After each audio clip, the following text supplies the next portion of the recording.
Assalamualaikum warahmatullahi wabarakatuh. Baik, pada kesempatan kali ini kita akan membahas sekilas saja nggih terkait PR yang kemarin, yaitu tentang himpunan bilangan bulat modulo 12 dengan operasi penjumlahan dan perkalian modulo 12. Nah, ini kita sudah sampai minggu keempat ya untuk semester genap tahun 2021. Kemudian minggu kelima, kemudian minggu ke-6, ke-7, kemudian kita akan UTS. Nah, gitu.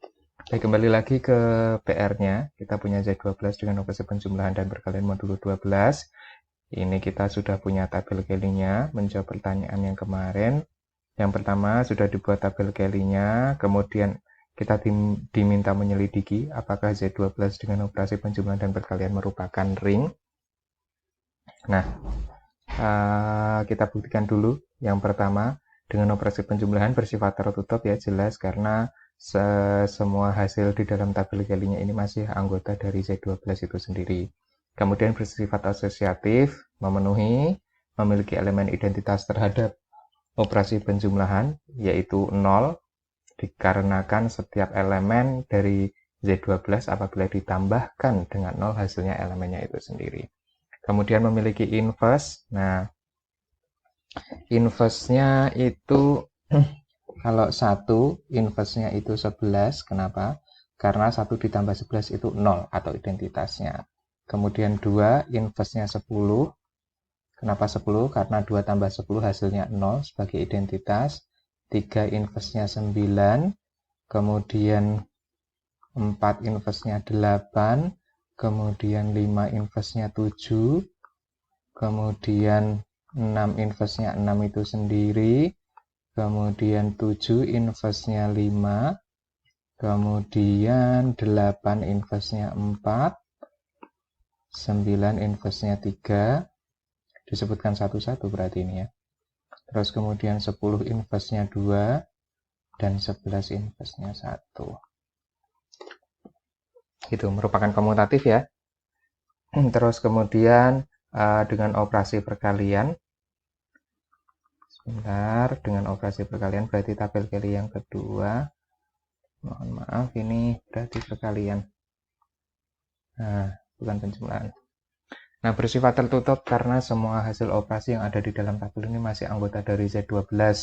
Bersifat asosiatif jelas. Terus kemudian memenuhi sifat distributif kiri dan kanan. Distributif perkalian terhadap operasi penjumlahan. Dengan demikian, Z12 dengan operasi penjumlahan dan perkalian merupakan ring, begitu. Berikutnya kita diminta menyelidiki apakah Z12 merupakan ring satuan. Kalau ring satuan berarti tadi kita sudah membuktikan Z12 itu ring satuan berarti memiliki elemen identitas dengan pada operasi perkalian. Elemen identitasnya yaitu 1 anggota dari Z12, dikarenakan semua elemen dari Z12 kalau dikalikan dengan 1 anggota dari Z12 perkaliannya dengan operasi perkalian modulo 12 itu hasilnya elemen itu sendiri.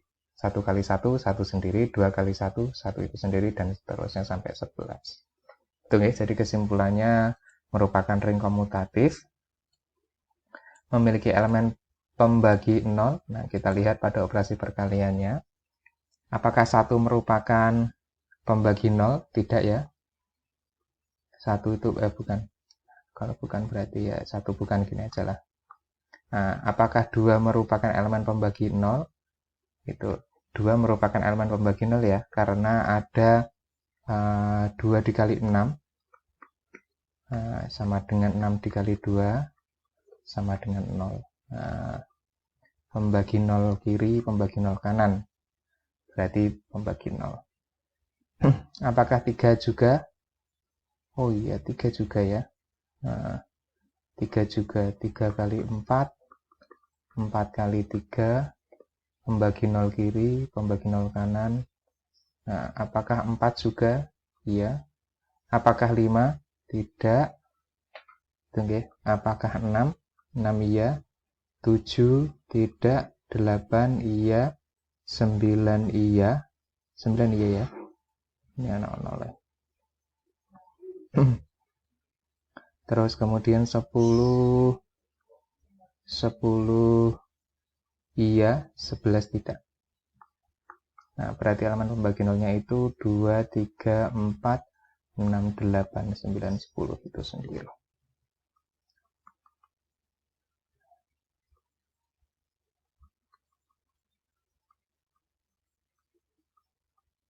Nah, terus kemudian apakah memiliki daerah integral? Daerah integral itu kalau tidak punya pembagi nol ya. Berarti ini bukan daerah integral karena memiliki elemen pembagi nol.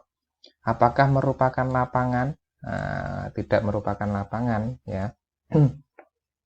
Karena kalau lapangan itu kan kita harus membuktikan dia grup ring ya. Ring tadi sudah ditambahkan dengan elemen identitas sudah tadi 1 dan ditambahkan komutatif sudah, kemudian yang terakhir ditambahkan elemen inverse. Nah, elemen inverse yang dimaksud yaitu setiap elemen dari Z12 harus memiliki inverse gitu, kecuali yang 0.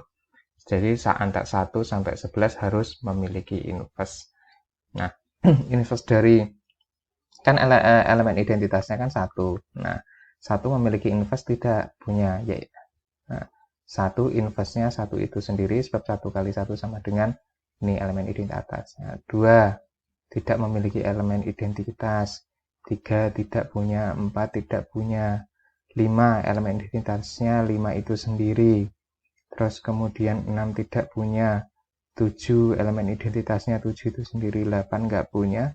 9 nggak punya. 10 nggak punya. 11 elemen identitasnya 11 itu sendiri. Jadi tidak semua anggota dari Z12 itu punya inverse. Berarti kalau gitu Z12 tidak merupakan lapangan. Jadi kalau bedakan lagi, kalau elemen identitas itu tunggal atau unik, artinya elemen identitasnya cuma ada satu-satunya di one and only, tapi berlaku untuk semua anggota dari Z12. Tapi kalau inverse itu semua anggota Z12 harus punya inverse, meskipun inverse-nya berbeda-beda. Jadi setiap anggotanya yang non-nol itu harus punya inverse.